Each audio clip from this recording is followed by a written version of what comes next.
30 آیتیں ہو چکی تھیں، انشاءاللہ ابھی آیت نمبر 25 اور اس کے بعد پڑھیں گے۔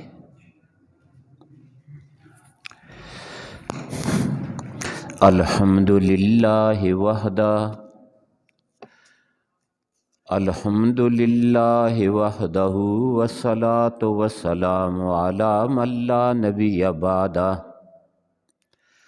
اما بعد فاعوذ باللہ السمیع العلیم وبوجہہ الکریم وسلطانہ القدیم من الشیطان الرجیم، بسم اللہ الرحمن الرحیم۔ واستبق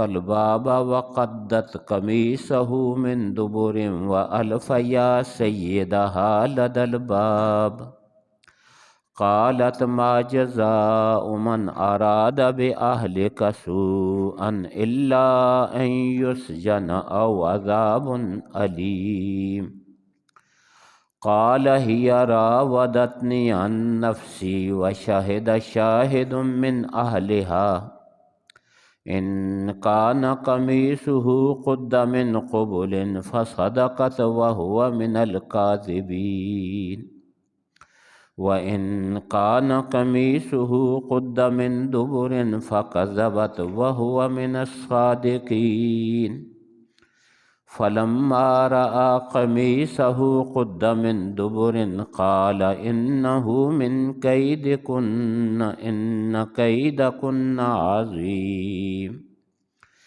يُوسُفُ أَعْرِضْ عَنْ هَٰذَا وَاسْتَغْفِرِي لِذَنبِكِ إِنَّكِ كُنتِ مِنَ الْخَاطِئِينَ، صدق اللہ مولانا العظیم۔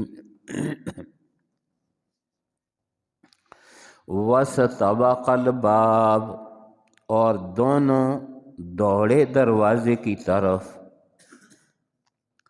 وقدت قمیصہ من دبر، اور اس عورت نے پھاڑ دی قمیص یوسف علیہ السلام کی پیچھے سے، وَأَلْفَ يَا سَيِّدَهَا لَدَى الْبَابِ، اور پایا ان دونوں نے اس عورت کے خاوند کو دروازے پر، قالت ما جزاء من اراد بأہلک سوءا الا ان یسجن، کہنے لگی نہیں ہو سکتا بدلہ اس شخص کا جو آپ کے گھر والوں کے ساتھ برائی کا ارادہ کرے، الا ان یسجن، مگر اس کو قید کر دیا جائے یا سخت سزا دی جائے، قال ہی راودتنی عن نفسی، کہا یوسف علیہ السلام نے اس نے مجھے پھسلانا چاہا میرے نفس سے، وشاہد شاہد من اہلہا، اور گواہی دی ایک گواہ نے اس عورت کے خاندان سے، ان کان قمیصہ قد من قبل، اگر قمیص پھٹی ہوئی ہے آگے سے، فصدقت وہو من الکاذبین، پس وہ عورت سچی ہے اور وہ جھوٹوں میں سے ہے، وَإِن كَانَ قَمِيصُهُ قُدَّ مِن دُبُرٍ، اگر قمیص اس کی پھٹی ہوئی ہے پیچھے سے، فَكَذَبَتْ، پس وہ عورت جھوٹی ہے، وَهُوَ مِنَ الصَّادِقِينَ، اور وہ سچوں میں سے ہے، فَلَمَّا رَأَىٰ قَمِيصَهُ قُدَّ مِن دُبُرٍ، پس جب دیکھا ان کی قمیص کو پھٹی ہوئی تھی پیچھے سے، قَالَ إِنَّهُ مِن كَيْدِكُنَّ، کہا یہ تمہاری فریبوں میں سے ہے، ان کیدکن عظیم، بے شک تمہارے فریب بہت بڑے ہیں، یوسف اعرض عن ھذا، اے یوسف درگزر کر اس سے، واستغفری لذنبک، اور اے عورت استغفری لذنبک، تو بخشش مانگ اپنے گناہ کے لیے، انک کنت من الخاطئین، بے شک تو ہی ہے خطا کاروں میں سے، آمنت باللہ و بآیاتہ،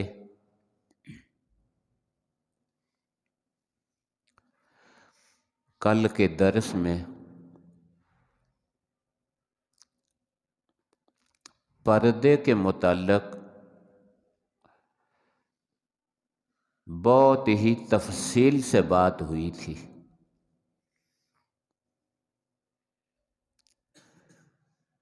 کہ کسی بھی عورت کا غیر محرم مرد سے پردہ ضروری ہے۔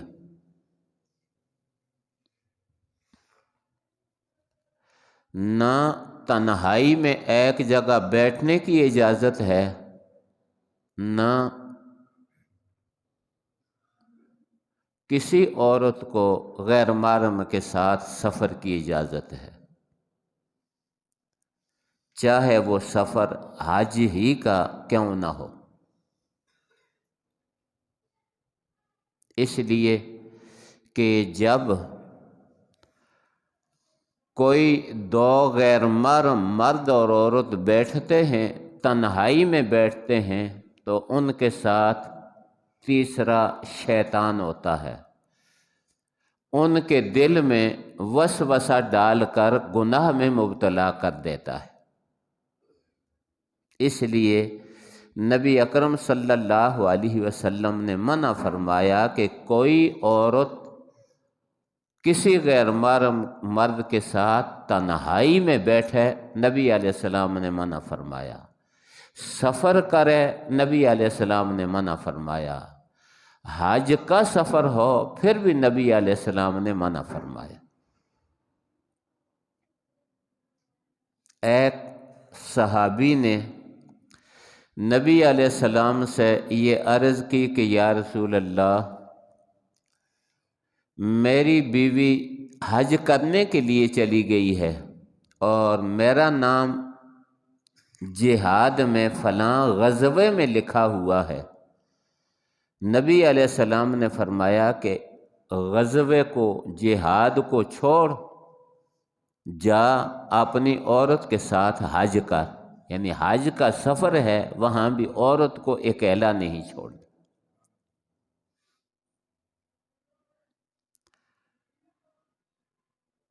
تو یہاں یہ قصہ اس لیے بیان فرمایا ہے اللہ تعالیٰ نے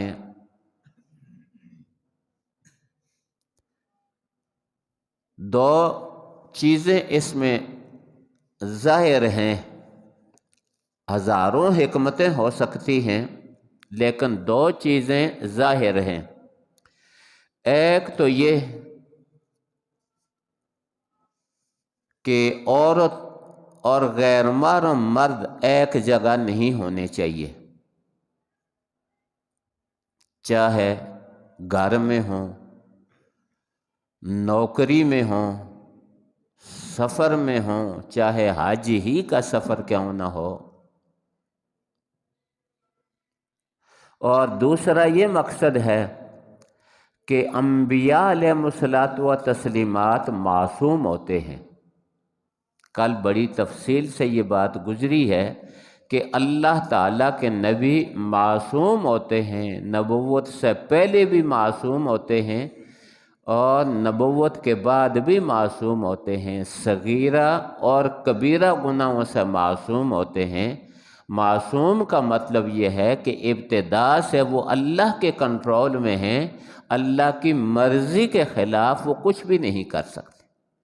اللہ کے جو تشریعی حکم ہے، اللہ کا جو تشریعی حکم ہے، نہ کہ تکوینی، تو اللہ تعالیٰ کی اس مرضی، اللہ کے تشریعی حکم کے خلاف کچھ بھی نہیں کر سکتے۔ ایک تو یہ مثال آپ کے سامنے ہے کہ عورت نے ورغلانا چاہا سیدنا یوسف علیہ نبینا علیہ الصلوۃ و تسلیمات کو، لیکن اللہ تعالیٰ نے ان کو بچا لیا۔ عورت نے پوری کوشش کی، شاہی محل کے سب دروازے بند کر دیے کہ آج اس پر زبردستی کرنا ہے، لیکن انہوں نے ہمت کی، اور جو بھی اللہ والا، یہ تو نبی تھے، جو بھی اللہ والے ہمت کر کے گناہ سے بھاگ جاتے ہیں، اللہ تعالیٰ ان کی مدد کرتا۔ یہ تو نبی ہیں ہی معصوم۔ یہ جو پوری دنیا میں دیوبند کا ذکر ہے، دیوبند کے تقوی کا ذکر ہے، دیوبند کی پرہیزگاری کا ذکر ہے، یہ ویسے ہی نہیں، کچھ ظاہری اسباب بھی ہوتے ہیں۔ اللہ تعالیٰ ایسے سبب بھی پیدا فرما دیتے ہیں۔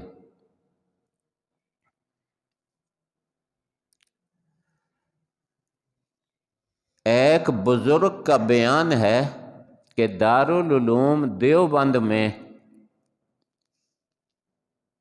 شیخ الحدیث سے لے کر چوکیدار تک، باورچی تک، سارے کے سارے رات کو تہجد کی نماز پڑھ کر اللہ تعالیٰ کے سامنے رونے والے تھے۔ شیخ الحدیث سے لے کر، شیخ التفسیر سے لے کر، ایک چوکیدار اور باورچی تک رات کو جاگنے والے تھے، تہجد پڑھنے والے تھے، اللہ تعالیٰ کے سامنے رونے والے تھے۔ ایک طالب علم جو حدیث شریف پڑھنے والا طالب علم تھا، آخری سال تھا اس کا، دورے والا سال تھا، وہ اپنے گھر سے آ کر پڑھا کرتا تھا، مدرسے میں ٹھہرا ہوا نہیں تھا۔ تو راستے میں کسی عورت نے اس کو پکڑ لیا، گناہ کے لیے مجبور کرنے لگی، تو اس کو اپنی جان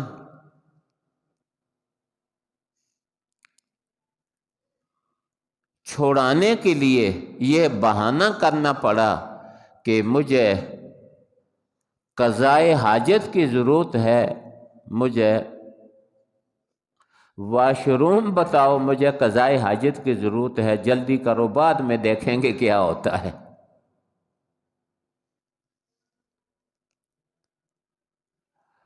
جب وہ واش روم میں گیا، قضائے حاجت کی، اور گندگی اپنے جسم پر اس نے مل دی۔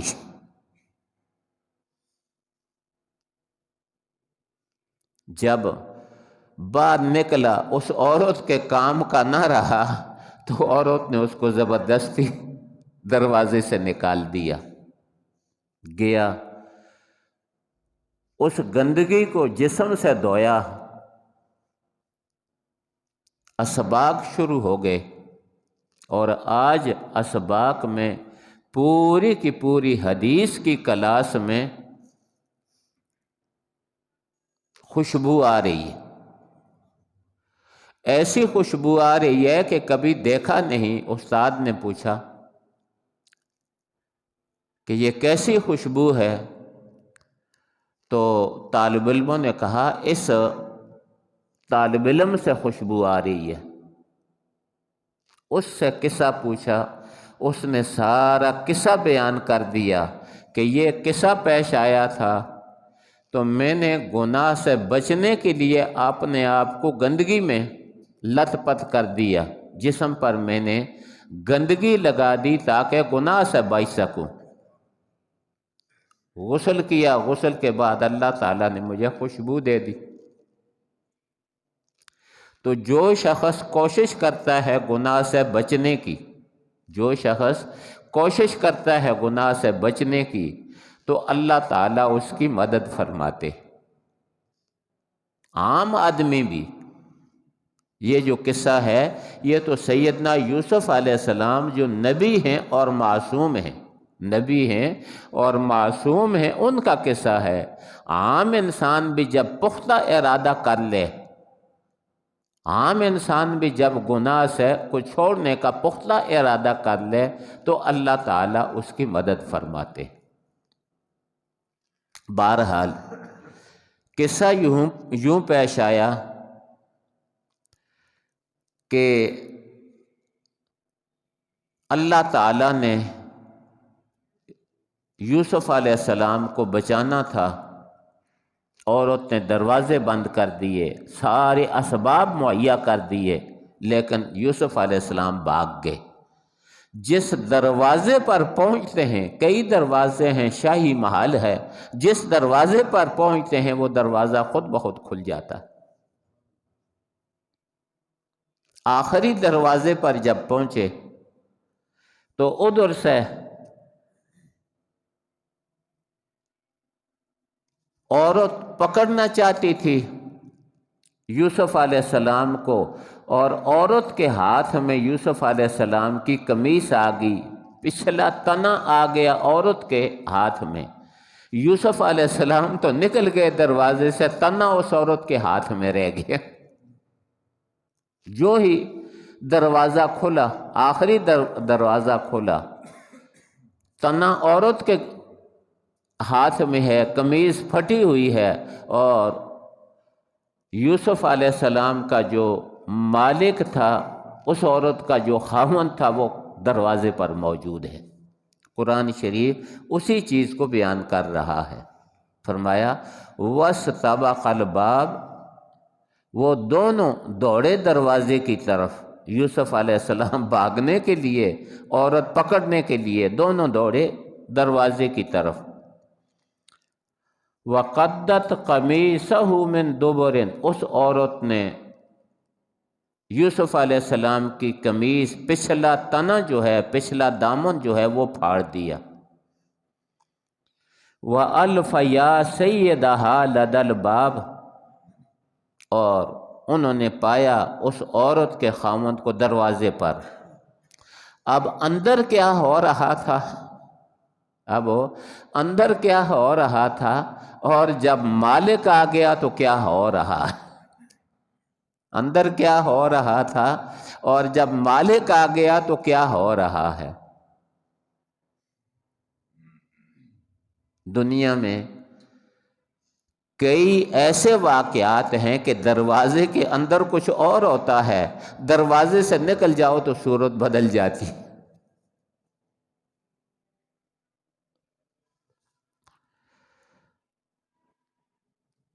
عورت یہ کہنے لگی ما جزاء من اراد باہلک سوءا الا ان یسجن او عذاب علیم، کہنے لگی یہ دیکھا، یہ آدمی تو نے گھر میں چھوڑا تھا، یہ اپن کے گھر والوں کے ساتھ کس طرح برائی کا ارادہ کر رہا ہے۔ برائی کا ارادہ وہ کر رہی تھی، جو ہی ایک سیکنڈ بھی نہیں گزرا، مالک کو دیکھا زبان بدل گئی۔ کئی لوگوں کو آپ نے دیکھا ہوگا، میں نے کئی دفعہ مثالیں دے کر آپ کو سمجھایا ہے کہ باتیں کرنے میں اتنے ماہر ہوتے ہیں، اس طرف منہ موڑیں گے تو جو بات کریں گے، اس طرف منہ موڑیں گے تو اس کے بالکل خلاف بات کریں گے، جھجک بھی محسوس نہیں ہوگی۔ اس طرف منہ موڑا، ایک پارٹی کے ساتھ، ایک بھائی کے ساتھ بات کی تو وہ اور ہے، دوسری طرف منہ موڑا تو بالکل لہجہ بھی بدل گیا اور بات بھی بدل گئی، جھجک بھی محسوس نہیں ہوئی۔ کئی ایسے لوگ ہیں، یہ جو ڈراموں والے لوگ ہوتے ہیں، یہ جو ڈراموں والے لوگ ہوتے ہیں، ابھی وہ ہنس رہے ہیں، ابھی رو رہے ہیں، ابھی ہنس رہے ہیں، ابھی رو رہے ہیں۔ تو اسی لیے کوئی آدمی ایسی بات کرے تو اس کو کہتے ہیں کیا ڈرامہ کر رہا ہے تو اب اس عورت نے بھی یہ ڈرامہ کیا، اندر تو ان کو پکڑ رہی تھی، یہ بھاگ رہے تھے، تو جب باہر آئی تو کہنے لگی ما جزاء، نہیں، یہ ما نافیہ ہے، اس لیے کہ اس کے بعد الا آ رہا ہے۔ جب ما یا ان یا حل، ان کے بعد جب الا آ جائے تو وہ نافیہ ہوتے ہیں۔ تو کہنے لگی ما جزاء من اراد باہلک سوءا، نہیں ہو سکتا بدلہ اس کا جو آپ کے گھر والوں کے ساتھ برائی کا ارادہ کرے، نہیں ہو سکتا مگر یہی این یسجن، یا اس کو قید خانے میں ڈال دیا جائے، او عذاب علیم، یا سخت سزا دی جائے کہ یہ ایسے کا تیسا ہے۔ یوسف علیہ السلام کی طرف مالک نے دیکھا، وزیر صاحب نے دیکھا، تو یوسف علیہ السلام نے یہ جواب دیا، قالا کہنے لگے، ہی راودتنی عن نفسی کہ یہ مجھے پھسلانا چاہتی تھی۔ یوسف علیہ السلام نے یہ فرمایا کہ یہ مجھے پھسلانا چاہتی تھی، میں اس پر دست اندازی نہیں کر رہا تھا۔ اب مقدمہ چل گیا، اب بات دروازے سے جب بات باہر نکلی تو مقدمہ چل گیا، عدالت تک بات جا پہنچی۔ تو جس عدالت تک بات پہنچی اس عدالت کا جج، مختلف اقوال ہیں مفسرین کے، بعض نے کہا کہ ایک چھوٹا بچہ تھا، بعض نے کہا کہ بڑا سمجھدار آدمی تھا۔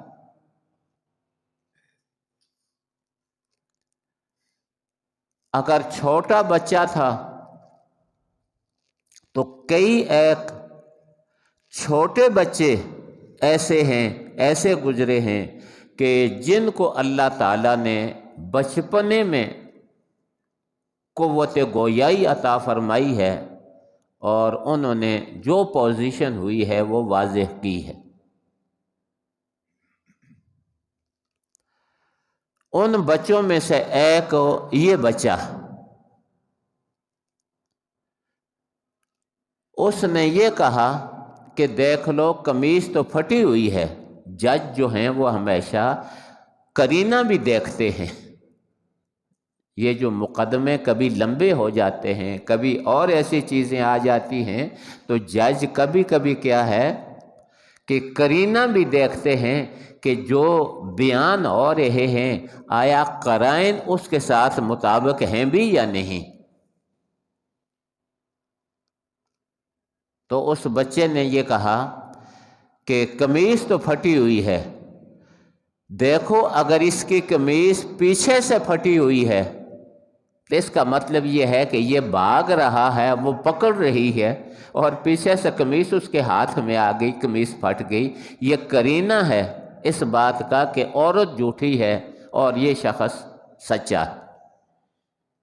اور اگر قمیص آگے سے پھٹی ہوئی ہے تو یہ اس بات کا قرینہ ہے کہ یہ دست اندازی کر رہا ہے، وہ روک رہی ہے، یہ ہاتھ ڈال رہا ہے، وہ روک رہی ہے، تو آگے سے قمیص پھٹ گئی۔ ایک تو یہ بچہ ہے یا بڑا ہے، بات بڑی عقل کی ہے، اور اللہ تعالیٰ جس سے بات کروائے وہ عقل کی ہوتی ہے۔ اور دوسرا بچہ، حدیث شریف میں آتا ہے کہ ایک جریج نامی انسان بڑا عابد اور زاہد تھا بنی اسرائیل میں، انہی کی اولاد میں عابد اور زاہد تھا، جریج نام تھا، ہر وقت اپنے عبادت خانے میں عبادت کرتا رہتا تھا۔ ایک عورت آ گئی، عبادت خانے کے اندر عورت آ گئی اور عبادت خانے کے اندر آ کر اس کو مجبور کرنے لگی، جریج کو۔ اس نے اس عورت کی بات کو نہ مانا، جریج نے اس عورت کی بات کو نہ مانا، وہ چلی گئی، کہنے لگی کہ میں تیرے خلاف کارروائی کروں گی، تو دیکھ لے گا میں کیا کرتی ہوں۔ کہا چلو اللہ کے حوالے دیکھا جائے گا۔ وہ کسی چرواہے کے پاس چلی گئی جو بکریاں اونٹ وغیرہ چرا رہا تھا، تو اس سے اپنی حاجت اس عورت نے پوری کر لی۔ اس کے بعد بچہ پیدا ہو گیا۔ بچہ پیدا ہوا تو لوگ اس عورت سے پوچھتے ہیں کہ تیری شادی نہیں ہوئی، یہ بچہ کس کا ہے؟ وہ کہنے لگی آؤ میں تمہیں بتلاتی ہوں کہ یہ بچہ کس کا ہے۔ وہ اس عبادت خانے میں آ گئی اور عبادت خانے میں آ کر کہنے لگی اس صوفی صاحب کا بچہ۔ عورت نے کہا تھا نا، کبھی عورتیں کہہ دیتی ہیں کہ میں کر کے دکھاؤں گی، جب یہ کہہ دیں کہ کر کے دکھاؤں گی معلوم ہوتا ہے کہ معاملہ خطرناک ہو جاتا ہے۔ اللہ تعالیٰ بچائے، اللہ تعالیٰ بچائے، معاملہ خطرناک ہو جاتا ہے جب عورتیں کہیں میں کر کے دکھاؤں گی۔ اب عوام یہ تو نہیں دیکھتے کبھی کہ حقیقت کیا ہے۔ عوام کی مثال بہت برے الفاظ کے ساتھ لوگ بیان کرتے ہیں۔ عوام کی مثال، جاہلوں کی مثال بڑے برے الفاظ کے ساتھ لوگ بیان کرتے رہتے ہیں۔ جب یہ سنا، نہ تحقیق ہے نہ کوئی اور بات ہے، تو لوگ برہم ہو گئے، اٹھ کھڑے ہوئے، اٹھ کھڑے ہوئے، اس کو مارا، گھسیٹا، جوتوں سے مارا، اس کے عبادت خانے کو بھی جلا دیا۔ اللہ تعالیٰ جہالت سے بھی بچائے، اللہ تعالیٰ جہالت سے بچائے، اللہ تعالیٰ سمجھنے کی توفیق عطا فرمائے۔ پورے حالات کو عوام نہیں دیکھتے، پورے حالات کو عوام نہیں دیکھتے۔ آج کل اس کا مہنگائی کے بہت زور ہے، آج کل مہنگائی کا بہت زور ہے، تو ہر شخص کی زبان پر نہ زرداری مرحوم کا نام ہوگا، نہ عمران مرحوم کا نام ہوگا، نہ شہباز مرحوم کا نام ہوگا، نہ نواز شریف مرحوم کا نام ہوگا۔ لوگوں کی زبان پر ہوگا مولوی فضل الرحمان، عوام کی زبان پر۔ حالانکہ عوام کے پاس دلائل موجود ہیں، عوام کے پاس دلائل موجود ہیں۔ اتنا عرصہ وہ حکومت میں رہے، اقتدار میں رہے، بڑی بڑی حکومتیں اور ایجنسیاں کوشش کرتی رہیں کہ کوئی کرپشن ان کی سامنے آ جائے، لیکن اللہ تعالیٰ نے علم کی برکت سے، اپنی طاقت نہیں ہے نہ ان کی نہ کسی اور کی، اللہ تعالیٰ نے علم کی